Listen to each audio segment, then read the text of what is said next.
because less than 3% of you people read books. Because less than 15% of you read newspapers.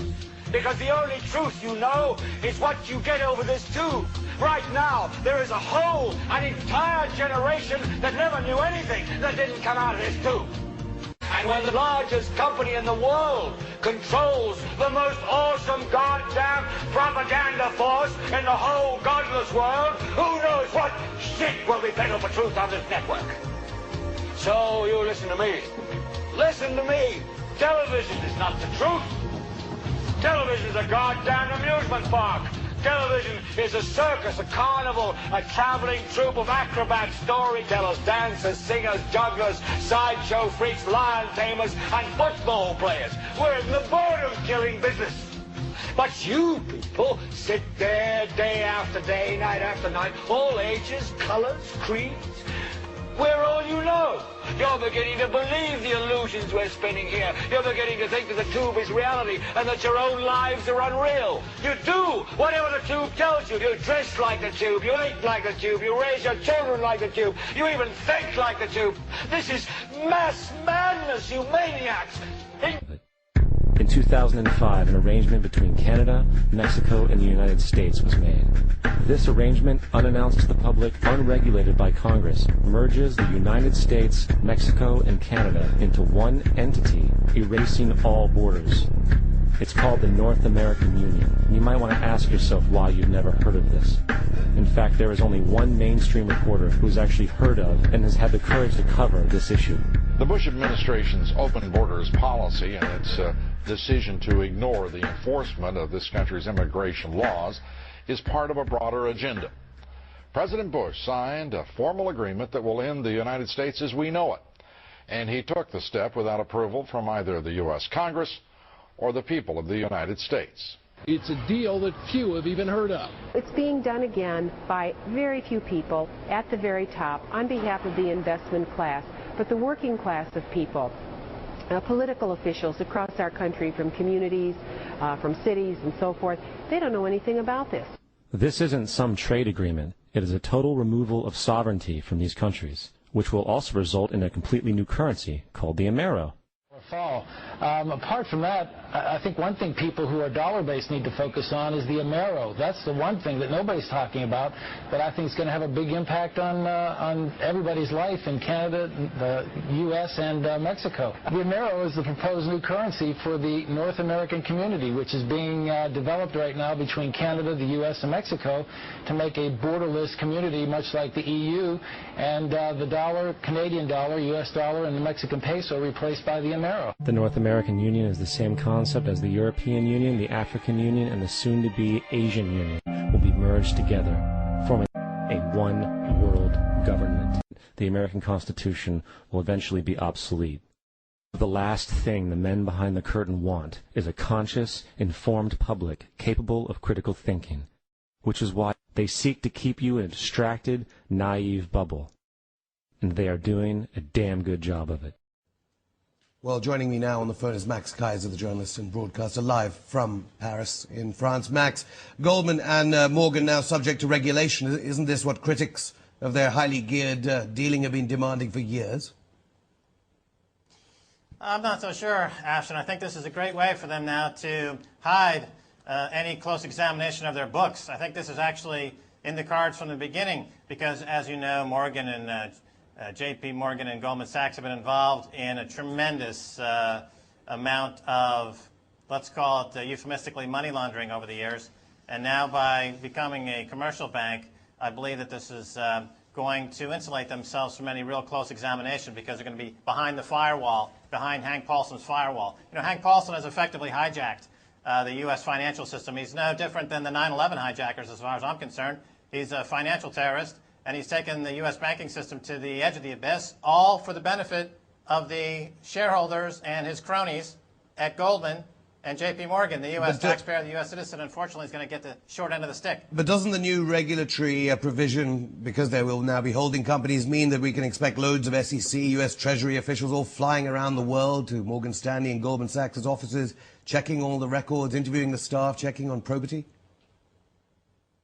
Yes, but at the same time, as this coup d'etat has taken place and given Hank Paulson dictatorial powers to determine what is fact information that should be disclosed or not disclosed, combine that with Bush's dictatorial powers to declare a state of emergency at the drop of a hat, I don't think we're going to see any of this information is going to see the light of day. It's just like, you remember Building 7 on 9/11 is where they had all those Enron records, and those Twin Towers collapsing was kind of a cover to keep those records from being examined. You know, these guys will stop at nothing to keep their dirty laundry a secret. So even all the auditing companies, that now these banks will be have to be scrutinized by under federal law. What auditing companies? The ones that have been discredited for the last 10 years and gone out of business, like Arthur Andersen, who was auditing Enron, for example. The auditing companies, the rating agencies, the Treasury Department, the Federal Reserve Bank. This is a criminal syndicate. This should be investigated under RICO. These guys are wholesale thieving of trillions of dollars. The rest of the world, unfortunately or fortunately, will wake up to the fact that they should probably get out of the U.S. dollar, because that's the only tether between the rest of the world and this criminal syndicate on Wall Street headed up by Hank Paulson. So once they figure that out, the dollar goes into permanent decline, and the rest of the world will escape this nightmare of U.S. banking. Hank Paulson has become kind of like a Colonel Kurtz character. He's gone insane. Nobody can stop him. They need to send like a Martin Sheen guy up the river to find him and take him out, because he's taking the entire U.S. economy into oblivion. At the very least, will they at least have to pay more tax? Because after so many years, people have been saying the Goldman partners, when it was a partnership, they paid very little tax. Are they going to be extradited from some low-tax country with a non-extradition agreement? They're not going to stick around in the U.S. when the Americans are going to have their pitchforks ready to go in and take back their country. They're not going to stick around for that. That's for somebody else to do. Will the poor of America now be able to open current accounts? Grandmothers with, $10 to spare at Goldman Sachs branch. Ashton, I don't think you're getting the full picture here. In order to bail out these crooks, the Treasury and the Federal Reserve will flood the economy with trillions of dollars, which will take the value of the dollar down to zero. Sure, you can open an account at Goldman Sachs with your $100 retirement fund. Unfortunately, that $100 won't buy you won't buy you toilet paper. Toilet paper is going to be, this is more valuable than the U.S. dollar in a few weeks' time. $100 a sheet. This is $100. I can make dollars right here all I want. Here's $1,000. Here's $5,000. Here's $1 million. It's all going at complete zero. It's like the Weimar Republic. They'll say, have all the money you want. They want how did they pick Here's another $500 billion. It doesn't make any difference. It's all worthless. How did they pick the $700 billion figure anyway? Because there were some estimates of 1.3 trillion, then there was a 500. Where are they getting these numbers from? The $700 billion is an arbitrary sum, and it's not the extent to which they can launder this money. It just means that they can't exceed that level at any given moment of their laundering scheme. Let me tell you how it works. In other words, they got this $700 billion slush fund. They can buy a mortgage for 50 cents on the dollar to help out their banking buddies, and then they can resell it for some other chump for 20 cents on the dollar, book a loss for the American public, take it off the $700 billion slush fund, and then repeat the process over and over again. And they can keep the circular motion of this money laundering scheme, multinational Ponzi scheme going, but now it's a controlled demolition. It's not unlike 9/11, which was a controlled demolition. This is a controlled demolition of the U.S. banking system. Hank Paulson has become the arsonist and pyromaniac in chief. His job is to, floor by floor, take the U.S. banking system down, take the U.S. dollar down to its absolute zero, and do so without upsetting his Chinese masters, his Middle Eastern masters. And he's a tyrant. Under the Constitution, Hank Paulson qualifies as a tyrant and should be taken up on charges. Under the Constitution, it's a constitutional obligation of every American to get Hank Paulson into a court of law as a tyrant. Well, you were talking about a question of timing. By the way, Building 7 is a bit more controversial. We'll have to save that for another time. But as to the timing, as long as the Chinese don't withdraw their dollars, does that mean that they could just stave off a real systemic economic collapse in the United States till after the election? I think that The word from China was that they were going to start dumping U.S. dollars. This is what triggered the bailout of Fannie Mae and Freddie Mac, because as you recall, the Chinese bondholders were made whole. The American shareholders got nothing. Interestingly enough, Afshin, Lehman Brothers was allowed to fail. And Lehman Brothers, of course, had a few $100 billion worth of bonds with Chavez, Hugo Chavez of Venezuela. So America was saying to Hugo Chavez of Venezuela vis-a-vis Lehman Brothers, we're not going to bail you out, but we'll be happy to bail the Chinese out. Of course, the U.S. shareholders get nothing. As long as they keep consuming, that's their only job in their country, is to consume themselves until they can't consume anymore. And of course, that's why the Republicans are against abortion, is because they don't want to do away with any more consumers. They need those consumers to keep eating donuts and liquor and gambling. This is what keeps the GOP going. So they're against abortion because, of course, they need more consumers to keep their coffers filled with more drug addicts, drunks, and gamblers. Max Kaiser, journalist and broadcaster. Funny you mentioned Venezuela. I think that's our next story, how the Venezuelan connection hit Lehman Brothers. Well, warships are on their way from Russia. Thank you very much, Max Kaiser.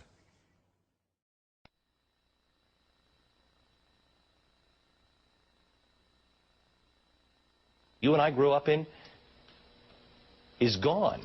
And maybe it's gone forever if we don't wake up now. McCain said last night, was anybody stunned by, I want to buy up all the bad mortgages so there would be no foreclosures? As outrageous as that was, bad news for you, gang, that's already in the bailout bill.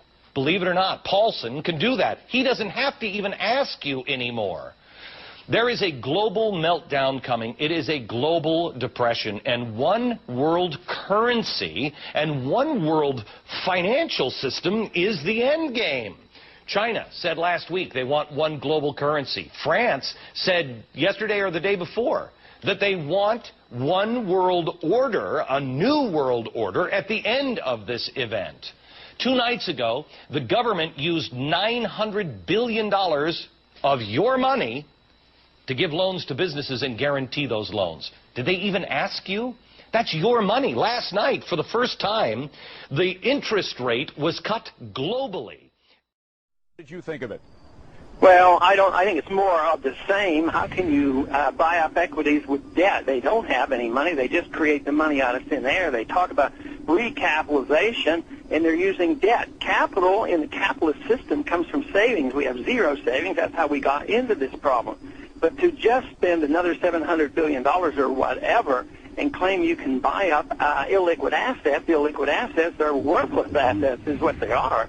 So this will do nothing more than just show how panicked they are. Every time they announce one of these, the markets realize that they're just thrashing about, and they panic and they sell their stocks because they don't know what the devil they're doing. They're socializing the entire financial system.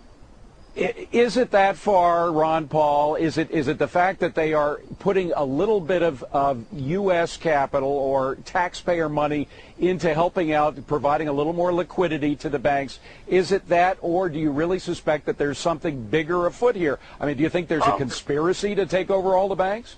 Well, no, they just have a plan. They believe in socialism, and I don't. But I think there is something very, very big going on. I think this is the end of a monetary system that started in 1971, and it has allowed the dollar to be king, and the dollar hegemony is ending. And they're rushing. Everybody's interest is propping up the system because everybody holds dollars. That's what's in the reserves. So they're frantically trying to get together, and that's why this is becoming international. And boy, I'm worried about this weekend. What are they going to come up with? They're going to come up with a new idea, probably one central bank for the world.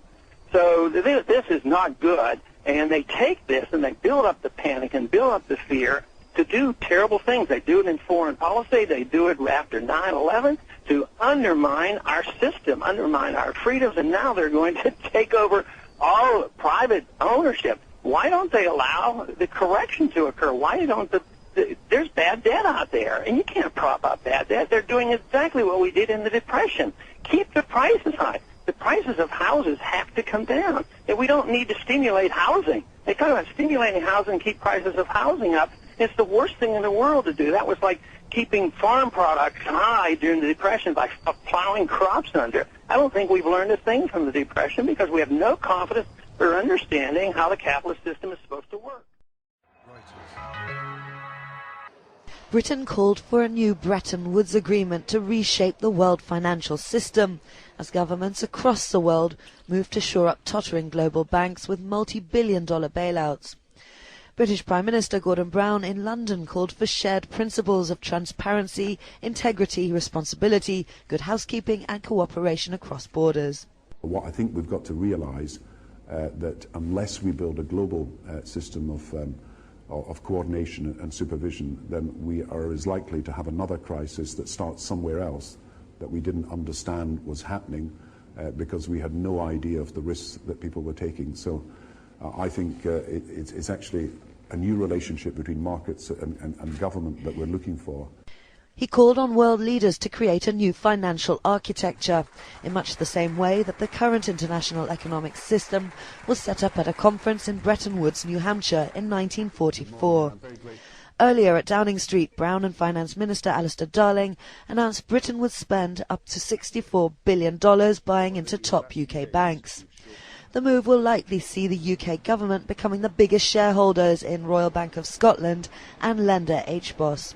In extraordinary times, with financial markets ceasing to work, the government cannot just leave people on their own to be buffeted about. For savers, for small businesses and for homeowners, we must, in an uncertain and unstable world, be the rock of stability upon which British people can depend. Money markets, the heart of the credit crisis, eased, but remained above expected Eurozone interest rates, implying that banks continue to be wary of lending to each other. The pressure for bailouts has become particularly acute against a background of a global economic slowdown, with many countries facing recession. Stephanie McIntyre, Reuters. Steve, we also just heard from Paul Churchill that he does expect the dollar to continue to weaken into Christmas from against the euro. Do you think that momentum will impact any other asset classes? Well, I'll tell you, take a look at the precious metals. They've taken off to the upside on the back of this dollar drop. We're coming into a cyclical bottom for gold, and it rises going into December, January, so that might be the reverse of the dollar fall. Apart from that, I think one thing people who are dollar-based need to focus on is the Amero. That's the one thing that nobody's talking about that I think is going to have a big impact on everybody's life in Canada, the U.S., and Mexico. If you Google it, you'll find out all about it.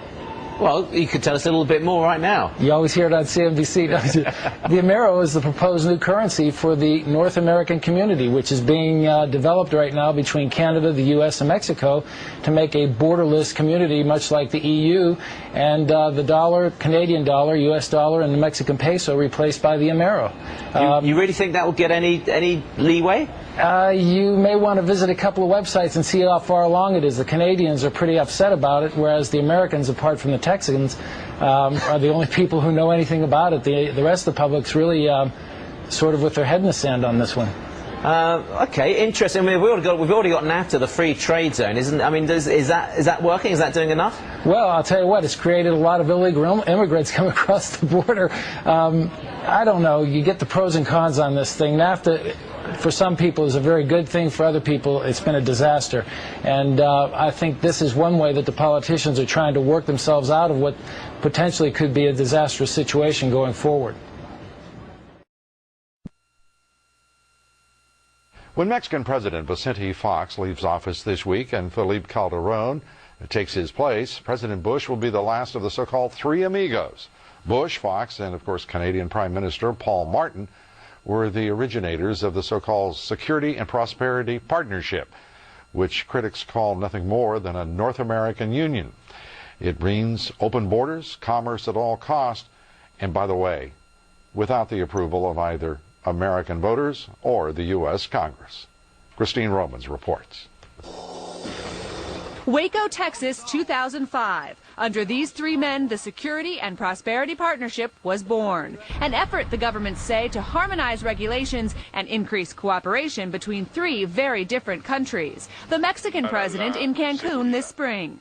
We need to elevate the competitiveness of our economies. And a new Canadian Prime Minister joining the discussions as this North American partnership barrels ahead, with departments and ministries of all three governments working quickly to integrate North America by 2010. The official progress report boasting, quote, implementation is on track. And now Mexico's new president, Felipe Calderón, widely expected to keep the progress moving. Critics, though, say there's too little transparency and no congressional oversight. There's nothing wrong with neighboring governments talking to each other, synchronizing their watches to make sure they're all on the same page in the cases of emergency or on trade issues or even on the flows of goods and people. But if policies are being made that the American people might oppose or that are contrary to the law, especially as it relates to immigration, they're doing something a bit more nefarious. He points to SPP documents urging the free flow of goods and people across borders and a wish list from business interests that borders remain open during a flu pandemic. Worse, critics say foreign policy elites are promoting a European-style union, erasing borders between the three countries and eventually moving to a single North American currency called the Amero. A Commerce Department spokesman, however, denies this, quote, there is absolutely no plan for a common currency. Speculation about that erupted again this week after some in the Canadian business contingent included it on a list of their long-term goals for the SPP. But people involved with the partnership between the three countries are very quick to distance themselves, Lou, from that very, very unpopular idea. The fact is, and everyone watching you and that report tonight, for any American to think that it is acceptable for the President of the United States and this executive department of his government, his administration, our government, to proceed without the approval of Congress or a dialogue and a debate and a public voice from the people of this country is absolutely unconscionable. The defense of those folks who are saying that they're involved with the SPP is that they're not doing anything that would require congressional approval or voter approval. They're just harmonizing the regulations between the three countries. What they're doing is creating a brave new world, an Orwellian world, in which the will of the people is absolutely irrelevant. And I think we've had a sampling of what's going to happen to people who do that in the future. I can't imagine this standing. But then again, I couldn't imagine its beginning, nor the fact that it's gotten this far. Christine, thank you. Christine Romans.